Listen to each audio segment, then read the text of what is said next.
Cultivating Calmness Podcast. My name is Kaela Vance, and today I want to talk about analogies. Yes, analogies. What exactly are analogies? Well, I'm glad you asked. They are things that we compare, when we compare two things for the purpose of an explanation for something.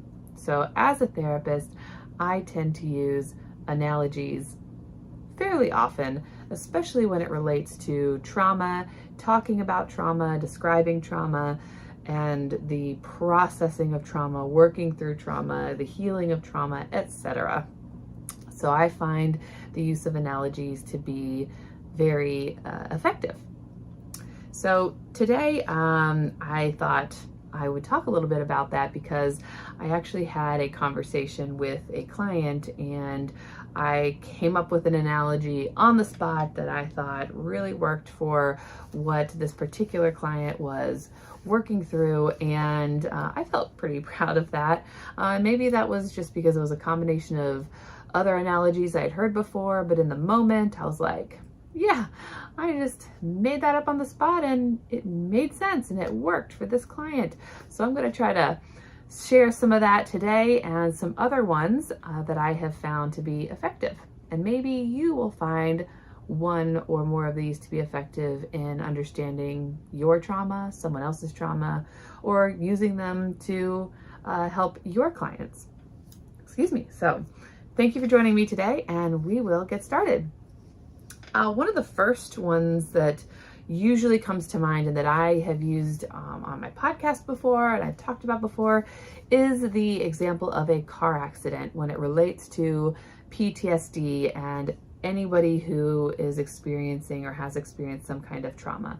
You can use this analogy when it comes to people that have maybe experienced the same thing but aren't reacting in the same way.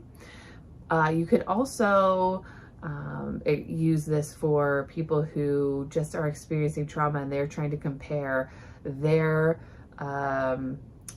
experience or reaction to somebody else. Like, well, my trauma isn't as bad as their trauma, so I don't know why I'm having such a hard time. And so this is when this analogy comes up. And so the idea of a car accident, I always say, imagine you're driving a car, you're in a car, and there's 4 seats, there's 4 people in the car, and you get in a really bad accident, right? Car is destroyed, people are injured, there's multiple cars involved, there's a lot of chaos, and there's, ambulances and fire trucks and police and people and noise and all of that's going on, right? So let's get to the end and we talk about like what's going on with these 4 people. And I always say one person, right, is more affected by the impact, by the accident itself. And so they may have struggles related to that. Maybe it's I can't drive anymore, or I have to be the driver, I can't be the passenger, I can't drive on freeways, etc. Somebody else maybe has struggles because what was the worst part for them, and that's an important piece to remember. When we talk about trauma, it's the worst part for that person, not what we assume as the person listening to be the worst part. So maybe the worst part for them was all the chaos, right? Maybe as a little kid and they're taken out of the car and they're rushed to the ambulance and they're like, where's my mom? Where's my mom? And there's noise and there's people and I don't see my mom, and I'm worried and I'm scared and I'm hurt. And that is their worst part. And maybe one of the other people in the car, the worst part is that I'm, pretty badly injured and I'm a football player and I'm so badly injured that, the recovery is going to keep me out of this coming up season, and I'm never actually going to be able to play again. And so that's the worst part for me because that was like my hopes and dreams are all in how I was going to play football in college and maybe go professional. And now that's out the window. Maybe the 4th person, right? And like, yeah, maybe I got injured and yeah, this was a terrible accident and it all really sucks. But for me, maybe nothing really stands out as being super traumatic, and I don't appear at the moment, maybe that anything's really, really wrong.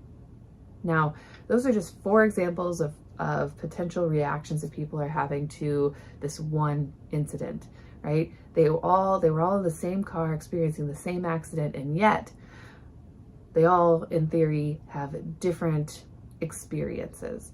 One, because they're all different people, but two, because they were in different places in this car and experienced something completely different and took something completely different away from the same accident as everybody else. So that's the one I probably would say is the most common analogy that I use in therapy, in my podcast, in talking about trauma with people. Now, the one that I used just the other day had to do with a smoke alarm. So what does a smoke alarm have to do with trauma? Well, a smoke alarm, smoke detector is kind of like the amygdala in the brain, and the amygdala serves as like that warning. And so initially, when we first experience a trauma, like that smoke detector goes off, right? The siren, right? And it helps us to alert us that something, bad is happening, and we react, right? But when we've experienced trauma and we've are having like those maybe classic symptoms of PTSD, our amygdala is hyper firing, overfiring, and it goes off all the time for really simple things that we don't need to be alerted about, but our brain and our body feel that we do. Okay, so think about that in this example that I'm using. So my client was dealing with some stuff, and we're just talking about the way they were reacting, and I said, it's like you're trying to cook something, and the thing you're cooking, let's just say it's a piece of chicken, it's in the pan, and it just starts to smoke, and you can't get the smoke to stop, and the smoke, it's just smoking and smoking, and all of a sudden then the fire alarm, smoke detector goes off, but there's no fire, right? You're standing there in the kitchen, you're there with it, you can see that it's not on fire, and I guess that's why they call it a smoke detector, not a fire alarm, but just roll with it. And what you need to do is you need to open the windows, turn the heat off or turn it down, let the smoke clear. Then you can see, you look in your pan, and the fire alarm, smoke alarm eventually goes off, and you can see that your chicken's still there. It's maybe a little crispy, but it's still like raw on the inside. So we gotta turn down the heat so that we can really cook our chicken. So it's like trauma in that when something happens, it's like that chicken is just, that pan, the food you're cooking is just smoking, right? And it's going up and it's billowing, and, you can't get it to stop because maybe we're going too fast. Maybe we haven't used our coping skills, like opening the windows and opening the doors and letting out the smoke, or turning down the heat so that it doesn't continue to smoke. Maybe that means changing a behavior, or backing off when I feel my body doing, the thing it does when it gets upset. So the smoke detector is going off, and we need it to calm down and recognize what's going on, but we also need to recognize what's going on with us and take control. And that the smoke doesn't always mean fire, and that the smoke can almost sometimes prevent us from seeing what we need to see. We need to clear out. And in this case, that was part of the reference that I was making to my client, is that the smoke was kind of overpowering their ability to learn and see what they needed to see in the moment. And we needed that smoke to clear. We needed the heat to be turned down. We needed the fire alarm to be going, to be turned off, so that they could get regulated and they could use their coping skills, and they could move through that difficult moment and make a change. So it made a lot more sense maybe in the moment when I was talking about it with my client. It felt like really right on point. Repeating it never always comes out the way I think it's going to come out. But so it is. I actually used another one which I have used before, but I tweaked it, and I like the way I tweaked it. So this one is what is the how I lose my train of thought. How does a backpack and a Polaroid, what do a backpack and a Polaroid have to do with trauma? There we go, I can speak. What does a backpack and a Polaroid have to do with trauma? Well, we often, maybe you've heard of somebody like wearing a heavy backpack and it's just full of rocks, right? The backpack we're carrying is just full of rocks. And every time, something happens, it's like we've put another rock in the backpack, but we never are letting go of the rocks. We're never taking the rocks out and putting them away. And so what I tell everybody is that I cannot take your memories away. I cannot take these experiences away, nor do we necessarily want to. There is a lesson in them, whatever that may be for you. You're a unique person. There may be some kind of lesson in everything that you've experienced. And that may be that, hey, I never want to experience that again. Or that, I want to learn something from, this bad thing that happened to me so that I know what the warning signs are, so that I know what to be observant of, so I know what to pay attention to so that I don't do that again, or I don't get myself into a situation where that happens again, or I don't, or I do something else, right? So in the past, I've said, like, we want to take each rock out. We want to observe it, feel it, notice it, describe it, talk about it, and then we want to set it aside, right? Place it down by the tree. That's fine. That's a good analogy. I want to take it one step further. I added that it's like we've taken the rock out, we've done all the observing, we've done all this stuff, and then we want to take a Polaroid of it, right? We want to take that picture, and then we want to shake it off, right? Like a Polaroid, and we want to hold on to that Polaroid as a memory of that experience. But what we're trying to get rid of is the heaviness, the burden of that rock. So yeah, we can go toss that rock. We can go put that rock down by the tree. We can go put it in our rock collection and never see it again. But we have that Polaroid. And what we do is we take that Polaroid, we put the Polaroid in our backpack. And over time, when we're processing and working through trauma, we are trying to take one rock out at a time and replace it with a Polaroid. So that backpack's gonna be pretty light, by the time we're done. And over time, right, new rocks may come in, old rocks go out, and we just hope that that burden you're carrying lessens and lessens and lightens over time. And you'll always have those Polaroids. You can choose whether you want to look at them. You can choose whether you take them out, but just knowing that they are there. Those memories are there, but they're not so much of a burden anymore. So I think I really like that analogy, not just getting rid of the rocks that we're carrying, but turning them into something that is that reminder. This kind of leads to the, if you look it up online, sometimes it's called the linen closet. I call it the hall closet or just a closet. Usually when I'm talking to my clients and I'm describing EMDR, I will use this analogy. So what does a hall, overfilled, messy linen closet have to do with trauma and have to do with PTSD? Well, it is like a hall closet. I don't know if you have one. We have one. It is mostly organized, but it, it does have, its messiness to it. But I just say, like, let's imagine that hall closet that's just like full of stuff, and the door, maybe it has a door, maybe the door doesn't close, maybe it doesn't have a door and it's just an open closet, maybe it has a curtain, right? But it's just overflowing with stuff. It's not really organized. It seems pretty precarious when you look at it. Like, you walk by it and things could just fall out at you because the air moved around it, right? Just imagine that kind of closet, okay? So with trauma, that's what it can really feel like, especially people who have a lot of complex trauma or, like compounding multiple traumas that have just, built on top of each other over the years.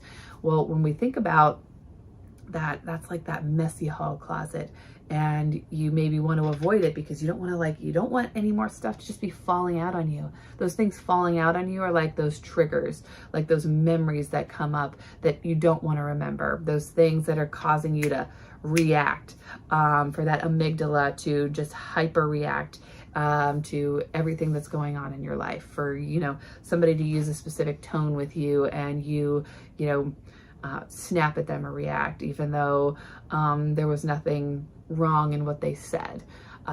So like when we are processing trauma, we are saying, hey, let's look at this mess And let's slowly take one thing out at a time. We're gonna take it out, we're gonna look at it, maybe unfold it, describe it, feel it, notice it, do everything we need to do with it, and decide what we wanna do with it. Are we donating it? Are we keeping it? Are we throwing it away? Now with our memories, we can't really do that. So really we're just saying, let's organize our closet.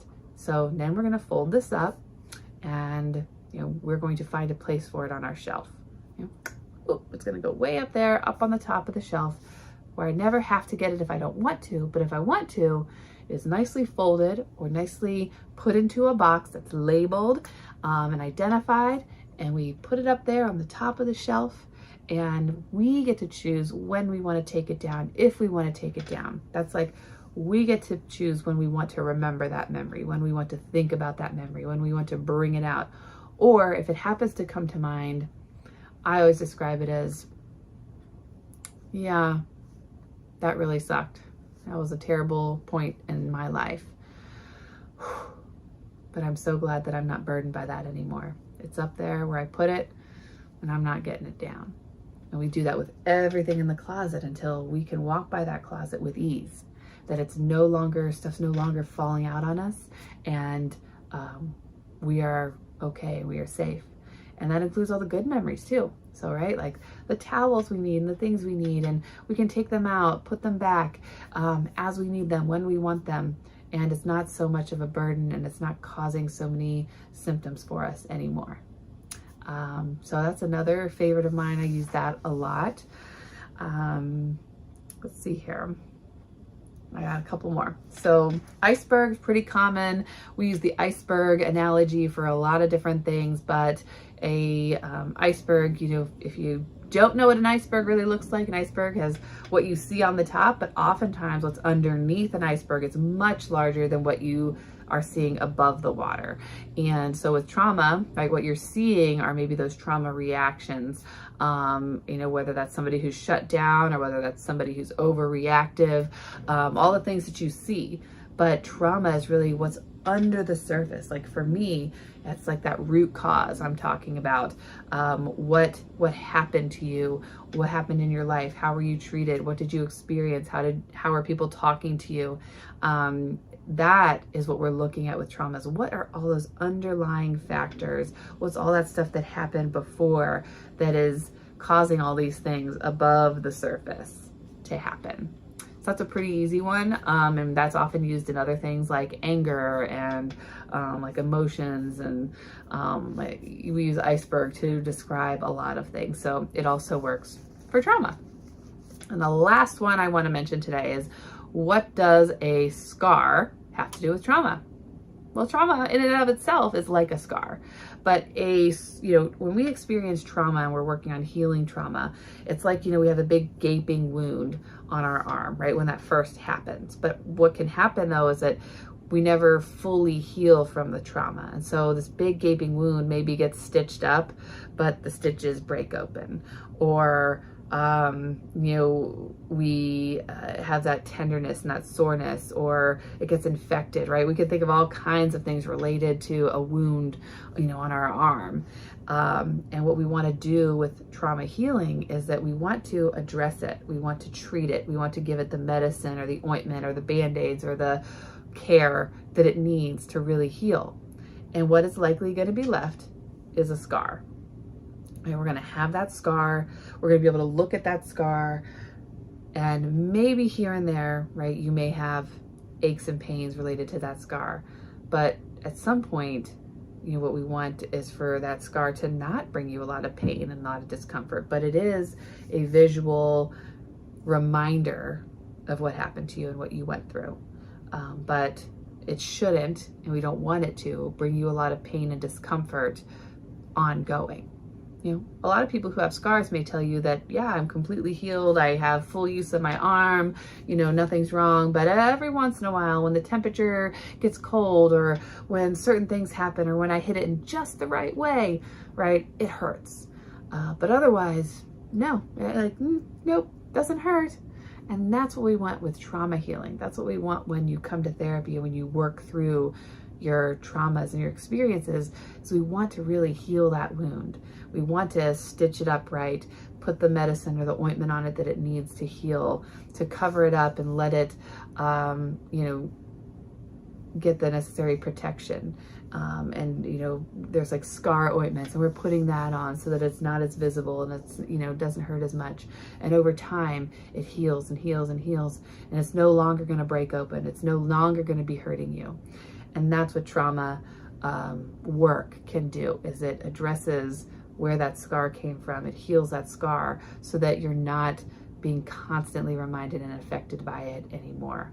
But we can't take the scar away. I can't go back in time and, prevent the accident that happened that caused that scar.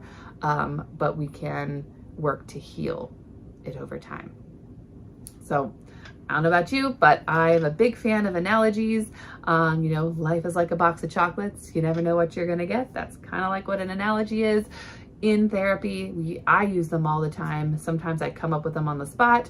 Sometimes I encourage my clients to use them when they're trying to tell somebody else that maybe they care about, to get them to understand what they're going through, is to use analogies to help that person to understand something about them, their experience, in a way that that person might understand. So an example would be if like your husband's a mechanic and works on cars, and you're trying to explain some kind of emotional trauma or experience you're having, and you keep butting heads about it.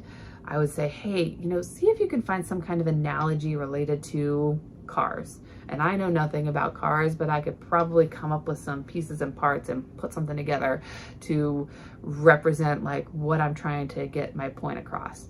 So I've had people say that has really been helpful for them, because it helps that person connect in a way that they understand. So I would encourage you to do that. If you're struggling to help, get your point across, or somebody just isn't understanding you, sometimes analogies can be really helpful in getting them to understand, because it's